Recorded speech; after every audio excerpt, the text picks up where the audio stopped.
श्री स्वामी समर्थ. तर बघा की आपल्या आयुष्यामध्ये अनेक संकटे असतात, अनेक प्रॉब्लेम्स असतात, हितशत्रूंचा त्रास असतो, त्याच्यानंतर प्रापंचिक पण भरपूर साऱ्या अडचणी असतात, एखादं प्रदीर्घ आजार पण असतं, त्याच्यानंतर बघा काही काहींच्या ह्याच्यामध्ये तर अकाली मृत्यूयोगसुद्धा असतो. तर आता प्रत्येकालाच वाटतं की ह्या गोष्टी आयुष्यामध्ये नसावा, आयुष्य हे छान, आयुष्यामध्ये समृद्धी असावी, समाधान असावं, जे काही गृहसौख्य आहे तर ते आपल्याला लाभावं अशी प्रत्येकाचीच इच्छा असते.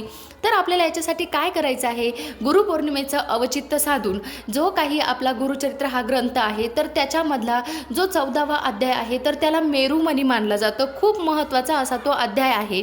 तर हा अध्याय आपल्याला तुम्ही तसा नित्यसेवेमध्ये घ्या, संकल्पयुक्त पठण करा, तर आपल्याला याची सुरुवात करायची आहे. आता बघा या अध्यायामध्येच मुळात की सायन देवाचं जे काही प्राणावरचं संकट आहे तर ते गुरूंच्या कृपेने हे त्याचं निवारण झालेलं आहे. तर त्याच्यामुळे हा जो काही अध्याय आहे ना तर तो खूप जास्त महत्त्वाचा आहे. आता हा अध्याय कसा पठण करायचा, याचे नियम अटी काय आहेत, तर याची सगळी सविस्तर माहिती खाली जी काही लिंक दिलेली आहे तर त्या व्हिडिओमध्ये आहे. तर कृपया सर्वांनी तो व्हिडिओ बघायचा आहे. श्री स्वामी समर्थ.